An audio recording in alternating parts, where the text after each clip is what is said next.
Opening montage, the Ashen Earth. The film begins with haunting aerial shots, vast wastelands of ash, toppled skyscrapers, dried oceans, and faint signs of green peeking through scorched landscapes. A somber narrator explains how 2 years have passed since the Clark comet devastated Earth. The bunkers in Greenland saved tens of thousands, but now, with sunlight returning, humanity faces a new challenge: migration to habitable regions. Inside the Greenland facility, the Garrity family lives in cramped metal corridors lit by dim lights. The air is stale, food portions are meager, and power outages are frequent. Nathan plays with makeshift toys, his laughter a rare sound. John and Allison share a quiet moment, but both are visibly strained. The bunker leaders remind survivors that their days underground are numbered. Resources are nearly exhausted. A group of scientists unveils hopeful data. The atmosphere is stabilizing, rainfall is returning, and southern regions may soon support crops. The announcement sparks celebration, but also panic. Everyone knows mass relocation will be chaotic. Rumors spread of hostile territories, bandits, and power struggles awaiting outside. John and Allison argue late at night. Allison fears the unknown dangers outside, but knows Nathan's health can't withstand the poor air quality in the bunker forever. John feels compelled to lead his family into the migration, even if it means facing danger head-on. Ultimately, they choose to join the first major migration convoy. Nathan develops a worsening cough, and doctors confirm his lungs are weakened from bunker mold and recycled air. He needs natural air, sunshine, and nutrition. This becomes the driving motivation for the Garritys. Nathan's survival depends on leaving. Allison's maternal fear transforms into determination to risk everything for her son. As departure day nears, chaos erupts. Hundreds demand spots in the convoy, overwhelming guards. Riots break out, with people looting supply caches. A violent confrontation nearly kills the Garritys when desperate parents try to seize Nathan's convoy pass. John fights them off with raw desperation, highlighting how fragile humanity has become. The survivors leave in a fleet of rugged trucks, armored buses, and military vehicles loaded with supplies. The convoy winds across icy, cracked landscapes while radio operators coordinate routes. As the gates close behind them, many left behind bang on the metal doors, screaming, an image that haunts the Garritys. The convoy struggles to cross collapsed bridges and frozen rivers. They reroute through devastated cities, navigating streets littered with burned-out cars.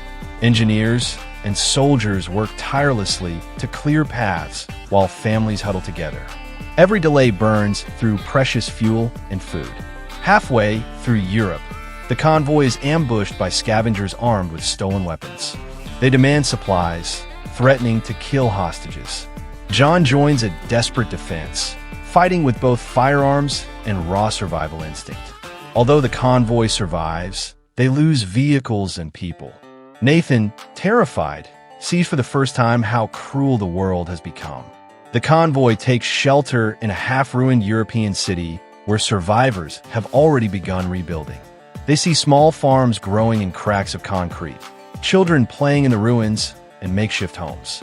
For a moment, there's hope, but locals grow hostile when they realize the convoy intends to take food and water. John tries to barter, but tensions remain high. Nathan wanders near a river and sees flowers sprouting through ash and insects buzzing around clean water.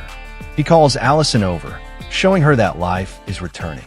This moment restores Allison's spirit.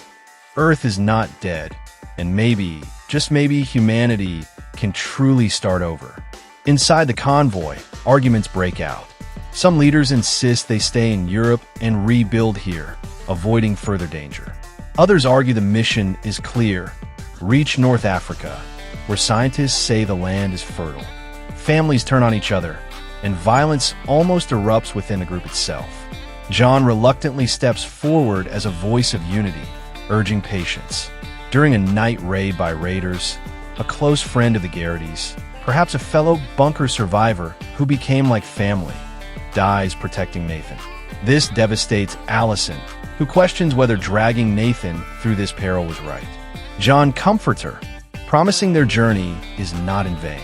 Reaching the coast, the convoy salvages rusted ships and fishing boats. Engineers patch them together to carry survivors across the Mediterranean. Families crowd onto unstable decks, clutching whatever belongings they still have. The sea is eerily calm as they set sail, but John's expression is grim. He knows what storms can do. A massive storm strikes.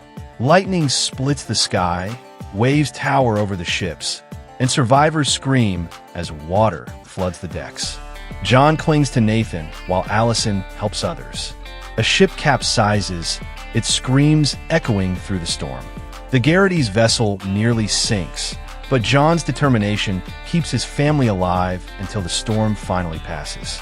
Exhausted and broken, the survivors stagger ashore.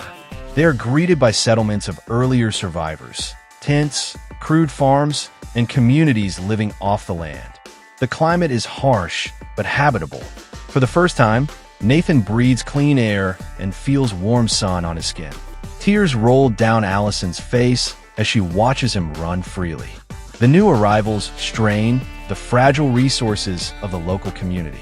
Older settlers accuse the newcomers of stealing food and land.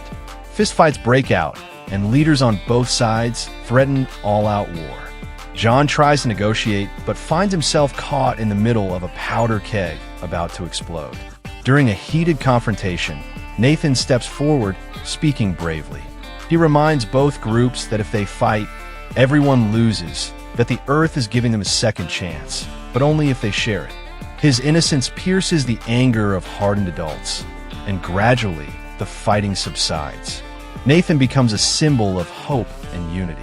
Months later, the settlement transforms into a functioning community. Fields are planted, water is purified, and small schools begin teaching children again. Families celebrate under open skies. John works in rebuilding. Allison nurses children, and Nathan plays with new friends. Humanity has begun its rebirth. In the final scene, John and Allison watch Nathan running through a field of crops, his laughter carried by the wind. A radio operator suddenly picks up a faint transmission. Survivors calling from across the Atlantic, begging for help. The camera lingers on John's determined face as Allison squeezes his hand. The film ends on a cliffhanger, suggesting Greenland 3, Exodus.